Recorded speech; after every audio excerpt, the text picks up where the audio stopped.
A prosthetic leg for one of the many amputees who come to this orthopaedic centre and artificial limb workshop in central Kyiv. Alexander Stetsenko, who's one of the country's leading prosthetic engineers, heats the plastic to bend the mould into shape. Anatoly lost his leg fighting Russian forces in Mariupol almost a year ago. His prosthetic leg has been giving him pain in recent weeks. We can adjust it from both sides, Alexander tells him. He should be fine then. It's a lot of work. There are many very complex, very high amputations, multiple amputations where 2 arms and a leg are missing.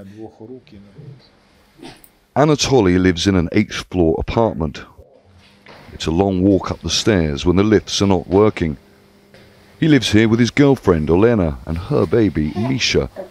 Olena's former husband was killed fighting on the front line last year. She is 7 months pregnant with Anatoly's child. We are thinking of starting a business. You can't survive long on a government handout. So I am thinking of what to do, because Olena is pregnant. As a war amputee, Anatoly will eventually receive a one-off compensation payment of around $21,700. The government also paid for his prosthetic leg. It's difficult for him to move around. He tries, of course, but he mainly sits with the child. I have to do most of the housework. Most of the 200 or so people who come to this rehabilitation centre for therapy each week lost their limbs fighting. There are no official statistics on how many people have lost limbs in the war so far. This prosthetic limb is manufactured in Germany but assembled here in Ukraine. It has a computer chip at the back, the data from which is analysed and the movement of the joint adjusted accordingly.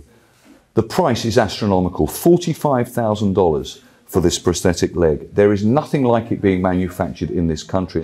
There are not enough prosthetic limbs being built in Ukraine for the growing number of military and civilian amputees.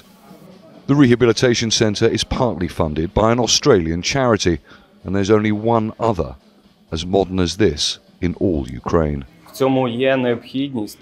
There is a need because the counter-offensive is expected, and unfortunately there's going to be a lot more guys getting injured. Back at the apartment, Anatoly says he wishes he could return to fight on the front line.